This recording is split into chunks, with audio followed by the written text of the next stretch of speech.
Thế là mình đang trên đường đi đến gặp anh Seojun đây. Yay!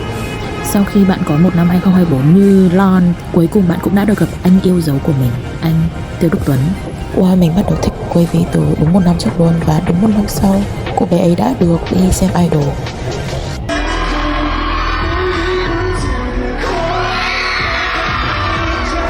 Bởi vì ở nhà xem fan cam thì không đủ, thế nên là bắt buộc phải xách vali và đi thôi nào.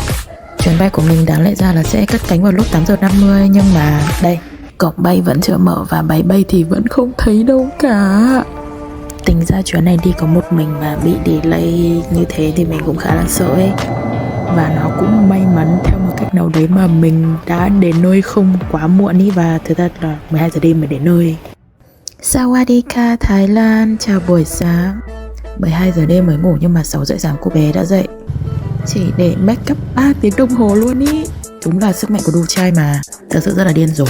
Và để đi đến Impact Arena thì mình đã quyết định đi bằng train, đi bằng cái Pink Line này. Tại vì mình thấy bảo là nó đang xây khá là xịn sò, thì mình cũng muốn thử đi. Ôi nhưng mà kiểu nó xa vãi chưởng luôn. Nhưng mà mình không nghĩ rằng là mình đã kiểu đi bằng cái đôi guốc này để đi đến đấy. 2024 đã chuẩn bị cho mình rất nhiều sự đau khổ để mình có thể chịu đựng sự đau khổ khi đi đôi guốc này. Cả một hành trình vượt biên vượt hải suốt 15 tiếng đồng hồ, và cuối cùng cô ấy cũng đã đặt chân đến đây để gặp anh Seojun. Thật sự là lúc đến đây nhá, vẫn không thể tin vào mắt mình. Eo ơi, đi suốt cả một ngày mà đúng là chỉ có đi tìm freebie này, xong đi tìm các bạn Wayzeni khác này, tương tác trò chuyện mà eo ơi, đúng là người hướng ngoại như mình thì đúng là một cái thiên đường đi gặp những người mới luôn ý. Hôm nay merch bán siêu nhanh luôn ý, mà mình muốn mua một cái quạt hình trái tim kia mà nó hết sạch rồi. Khúc này đang ngồi phát freebie cùng với Iron Dino.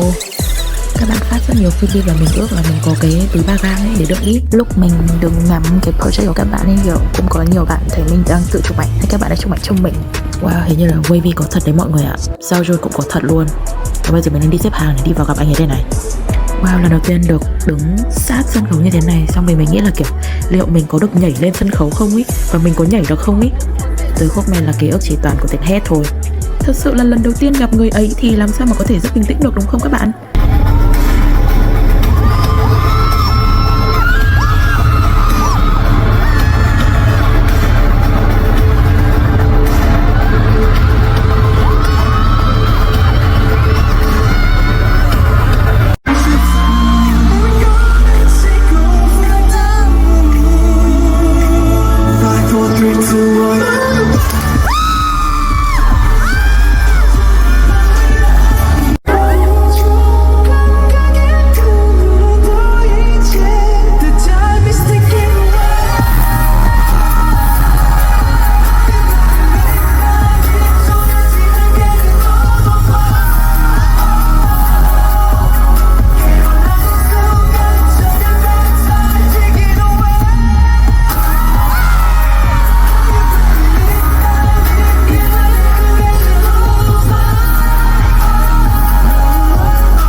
기다려봐요. 우리 이제 일단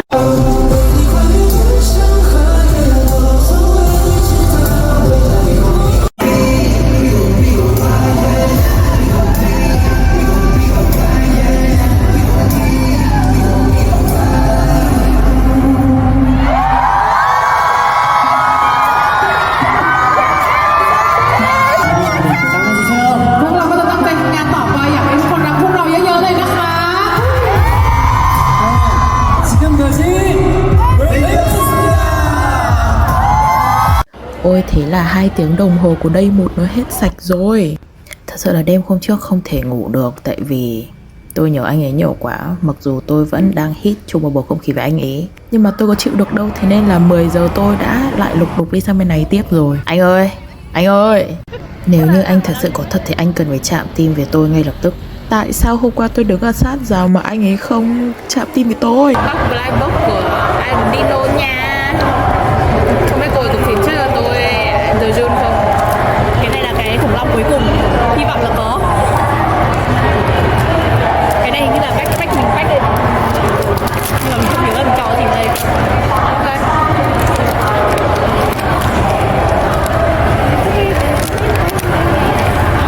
Is this?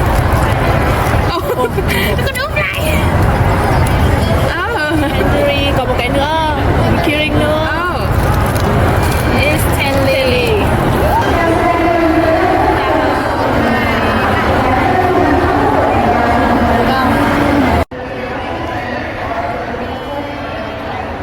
Tên tên tên tên tên tên tên tên. Đây là lễ đường duy nhất mà tôi muốn bước vào. Ôi trời ơi, đây nó đến rồi đấy.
Thế là nó thật sự hết rồi đấy mọi người ạ. Hôm nay mình ngồi ăn lẩu với chị Trúc, chị Trang với chị Hồng, mà mọi người thấy mình cứ đơ ra luôn, và mọi người kiểu bảo là ôi em ăn cái gì đi. Quay vì đã bay về Hàn từ đêm hôm qua rồi, vậy thì mình còn ở đây làm cái gì nữa? Không, thật ra là mình vẫn dậy sớm để đi vô đường phố ở bên này, và đã đi theo tiếng gọi của TikTok và đi đến cái chỗ này để đi ăn All Look Youth.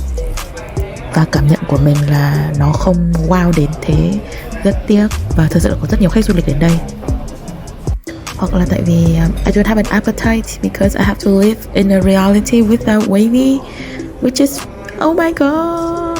Có một cái đặc điểm của bên đường phố Thái Lan đó chính là mình gặp rất nhiều chim bồ câu và thật sự là rất giống wavy luôn ý. Có vẻ như là nỗi nhớ này nó chưa đủ trực trào nên là cô bé đã quyết định đi đến nhà hàng của mẹ Tenley. Và oh my god, mẹ của Tenley là một người có thật, thì tức là Tenley có thật và tức là wavy cũng có thật ý. Mình nghĩ nó khá là destiny khi mà chiếc tàu Tenley quyết định đưa mình về nhà. Giờ tôi rất là kiểu oh my god. Có một câu chuyện nữa mà mình muốn kể. Đó là lúc khi mà kết thúc day 2 thì nước mắt mình đã rơi lã chã khi mình đang bước từ cầu thang xuống. Also thì lúc mình đáp máy bay về Hà Nội mình cũng khóc như mưa vậy. Trời ơi. Mình mong là 2025 mình sẽ được gặp Wavy rất sớm. Mình sẽ có đủ tài chính để đi gặp Wavy. Và hẹn gặp lại nhé.